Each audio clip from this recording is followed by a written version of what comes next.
السلام علیکم دوستوں، میں ہوں ذیشان حیدر اور آپ دیکھ رہے ہیں علم کا سفر نامہ۔ عزیزان گرامی، انسانی زندگی کا مقصد ایک ایسا سوال ہے جس نے صدیوں سے فلسفیوں، ماہرین حیات اور سائنسدانوں کو الجھا کر رکھا ہے۔ جب خمیر بشریت اپنے مختلف مراحل سے گزر کر پاک صاف ہو چکی تو اس سے اللہ نے اپنے پہلے انسان کی تخلیق بصورت حضرت آدم فرمائی۔ اسی حوالے سے قرآن پاک کی سورہ بقرہ کی آیت 30 میں اللہ پاک ارشاد فرماتا ہے، اور وہ وقت یاد کریں جب آپ کے رب نے فرشتوں سے فرمایا کہ میں زمین میں اپنا نائب بنانے والا ہوں، تو انہوں نے عرض کیا کہ کیا تو زمین میں ایسے شخص کو اپنا نائب بنائے گا جو اس میں فساد انگیزی کرے گا اور خوریزی کرے گا؟ حالانکہ ہم تیری حمد کے ساتھ تسبیح کرتے ہیں اور ہمہ وقت تیری پاکیزگی بیان کرتے ہیں۔ اللہ نے فرمایا، میں وہ کچھ جانتا ہوں جو تم نہیں جانتے۔ اسی طرح ایک اور جگہ سورہ بقرہ کی آیت 30 میں ارشاد فرمایا، اور وہ وقت بھی یاد کریں جب ہم نے فرشتوں سے فرمایا کہ آدم کو سجدہ کرو تو سب نے سجدہ کیا سوائے ابلیس کے۔ اس نے انکار کیا اور تکبر کیا اور نتیجتاً کافروں میں سے ہو گیا۔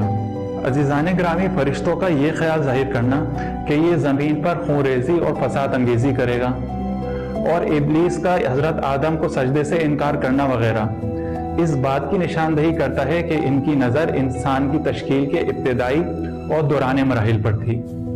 وہ یہ خیال ان اجزاء ترکیبی کے باعث کر رہے تھے جس کا استعمال کسی نہ کسی شکل میں انسان کی تخلیق میں ہوا۔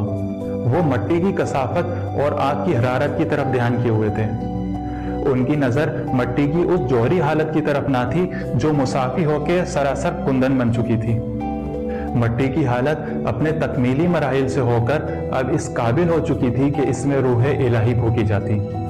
اسی حوالے سے سورہ الحجر کی آیت 29 میں اللہ پاک ارشاد فرماتا ہے، بس جب میں اسے ٹھیک کر لوں اور اس میں اپنی طرف سے خاص روح پھونک دوں تو اس کے لیے سجدے میں گر جانا۔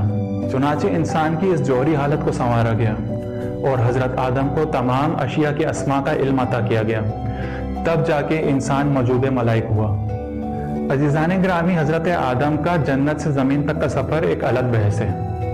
فی الحال ہم بات کر رہے ہیں اس دنیا میں مقصد انسانی کے حوالے سے۔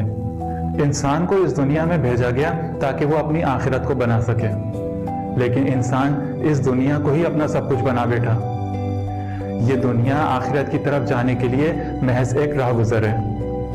اللہ نے ہمیں یہاں ذرائع دیے آخرت بنانے کے لیے، اس نے مال دیا آخرت بنانے کے لیے، اولاد دی آخرت بنانے کے لیے، لیکن انسان اپنی دنیا بنانے میں ہی اتنا مصروف ہو گیا کہ بھول گیا کہ اس کا اس دنیا میں آنے کا مقصد کیا تھا۔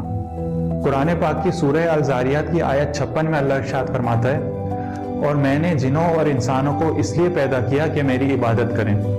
دوستوں، انسان جب نماز کے لیے کھڑا ہوتا ہے تو اس وقت بھی اس دنیا کے بارے میں سوچ رہا ہوتا ہے، یہاں تک کہ اچانک جب اس کا بلاوا آتا ہے، یعنی مرنے کا وقت قریب آتا ہے، تب وہ بیدار ہوتا ہے کہ ہائے، جس مقصد کے لیے میں اس دنیا میں آیا تھا اب تو اس کے پورے کرنے کا وقت ہی ختم ہو چکا۔ دوستوں، یہ دنیا انسان کے لیے امتحان گاہ ہے جس میں کامیاب ہونے والوں کے لیے اللہ کی طرف سے ہمیشہ باقی رہنے والی زندگی اور جنت جیسے انعام کا وعدہ کیا گیا ہے، اور ناکام ہونے والوں کے لیے سخت عذاب۔ دعا ہے کہ اللہ پاک ہم سب کو اس امتحان میں کامیاب کرے اور قرآن پاک کو پڑھنے اور سمجھنے کی توفیق عطا کریں۔ آمین۔